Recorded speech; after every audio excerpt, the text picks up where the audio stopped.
Friends, in the last lecture itself, we have started with the discussion of chapter number 8 and it is titled as Respiration and Circulation. And in that, the first thing we have studied, it was nothing but the basic information about the respiration, and in the second lecture, we have discussed the respiratory system of human being. And then today we are going to proceed on to the next topic. मित्रांनो, आजच्या लेक्चरमध्ये आपण blood vessels and human heart हे दोन topic पूर्ण करणार आहोत. त्यातला पहिला blood vessels. Now blood vessels are the muscular tubes through which the blood flows throughout the body. The carrying of blood to and from heart is referred as blood vessels. Now the blood vessels are around 1,12,000 km in length as far as human body is concerned.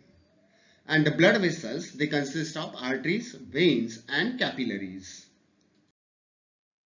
Now first we will see the histological structure of artery. And actually artery as well as vein, they are showing same histological structure with minor differences. Now histologically artery or vein, they are made up of three layers. The first one, it is called as tunica externa. It is the outer protective layer made up of outer epithelial and inner fibrous connective tissue of elastic collagen fiber. The second layer is tunica media. It is the middle thick muscular of non-striated involuntary muscles and elastic tissue. The elastic form external elastic membrane. And third one, tunica interna. It is the inner coat of arterial wall made up of endothelium, a simple squamous epithelium. And inside that, a cavity is present called as lumen.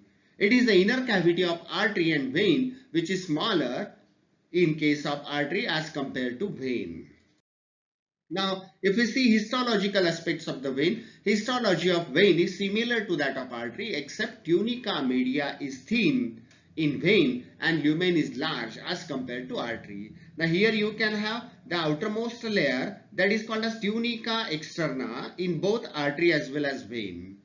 Now in case of artery, the tunica media muscular layer is very large. Comparatively, in case of vein, it is small. And the innermost layer, it is called as endothelium tunica intima, which is common in both. However, the lumen of the artery is small as compared to the vein, which are having very large diameter of the lumen. Then we'll proceed on to the heart. Human heart is reddish brown in color. It is located between two lungs, that is in the region mediastinum in the thoracic cavity.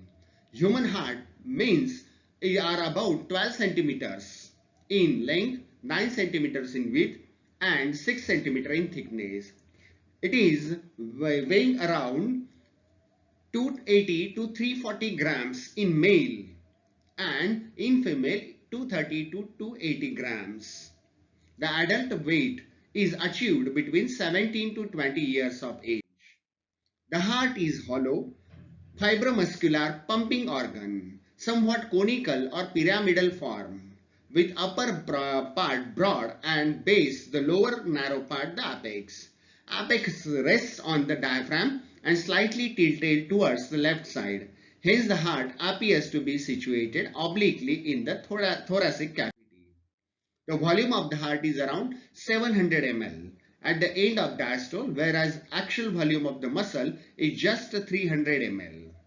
Thus the cavities of the heart may contain 400 ml of blood. It is the size of about its own closed fist. आपल्या हाताच्या बंद मुठी एवढं हार्टची size प्रत्येक माणसाची असते. It is mesodermal in origin. The wall of the heart contains three layers: outer pericardium, middle myocardium and inner endocardium. The first one, pericardium, it is two-layered sac consisting of outer parietal pericardium and inner visceral pericardium. In between two layers, a space pericardial cavity is present which is filled with 5 to 30 ml of pericardial fluid. It is a shock absorbing fluid which protect the heart, lubricate the heart and protect from the mechanical injury and also allow frictionless movement of the heart.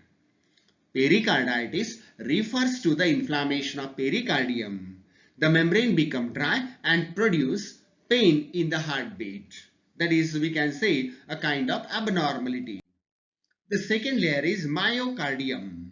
Myocardium is middle thick layer of muscles made up of specialized muscular tissue called as cardiac muscles. Now these muscles are striated, involuntary and found exclusively in the human being. It is thick in apex and become thin towards the base. It is thickest in the left ventricle. The third layer is endocardium. Now endocardium is the innermost layer of heart wall and made up of thin layer of squamous epithelial cells called as endothelium and that continues with the blood vessels.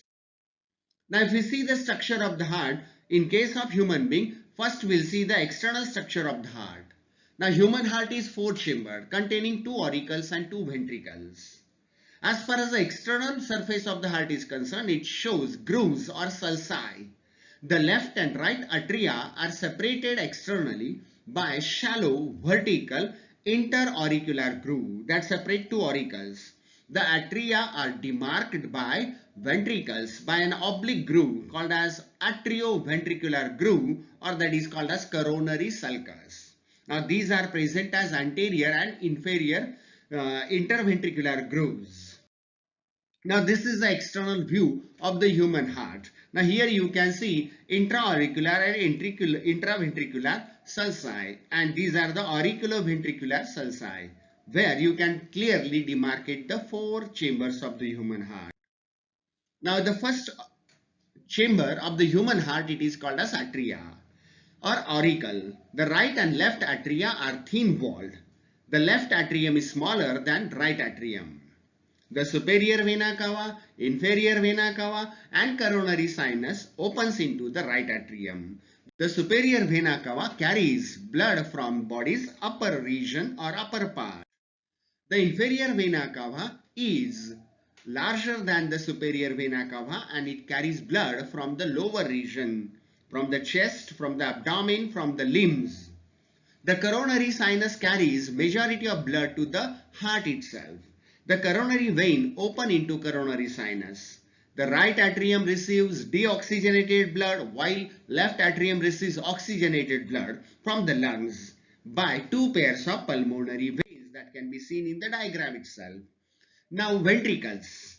The wall of ventricles are thicker but wall of left ventricle is 3 times thicker than the right ventricle as it is a major pumping organ. The left ventricle is larger, longer, narrower than the right ventricle because left ventricle pumps the blood into the farthest part, longest part of the body while right ventricle pumps blood to the lungs only which is quite near. Now the pulmonary trunk and aorta. Now pulmonary trunk arises from right ventricle and dividing it into left and right pulmonary artery that carry deoxygenated blood to the lungs. The aorta arises from left ventricle and is divided into ascending aorta, arc of aorta and descending aorta. The arc of aorta or aortic arc gives rise to brachiocephalic artery that is called as innominate, left common carotid artery and subclavian artery. The pulmonary trunk is connected with the aorta by ligamentum arteriosum that represents the remnant of an embryonic connection between pulmonary trunk and aorta, ligamentum arteriosum. Now this is the internal structure of heart. Now you can able to see this is the right atrium, this is the left atrium, this is the right ventricle and this is the left ventricle. Now they are separated by auriculoventricular wall that are called as tricuspid wall as well as mitral valve. Now within the ventricle you can able to see the specialized structures that are responsible for maintenance and working of the heart. They are called as chordae tendineae. And then we'll see the details of the internal structure. Now as far as atria are concerned, The two walls of the atria are separated from each other by interarterial septum. The right atrium receives the opening of superior vena cava, inferior vena cava and coronary sinus. The opening of the inferior vena cava is guarded by Eustachian valve. The opening of the coronary sinus has coronary or Thebasian valves. In the right atrium, the arterial septum has oval depression that is called as fossa ovalis. At this point, the two atria are in communication with each other during fetal life by an opening called as foramen ovale. The left atrium receives opening of the pulmonary veins. Then we will study bicuspid and tricuspid valves. The atrioventricular opening between left atrium and left ventricle is guarded by bicuspid valve, or also called as mitral valves or Bishop's mitre. The right atrioventricular opening, it is guarded by tricuspid valve. Now the ventricles of the human heart. Attached to the flap of bicuspid and tricuspid valve are special fibrous cord that are called as chordae tendineae, which are joined to the ventricle wall with special muscle called as papillary muscles. The chordae tendineae extending from the valves to the columnae corneae, which are muscular ridges on the wall of ventricle. The columnae corneae divide the wall of ventricle into smaller spaces called as fissures. Semilunar valves. At the base of pulmonary trunk and aorta are located half-moon-shaped pockets known as semilunar valves.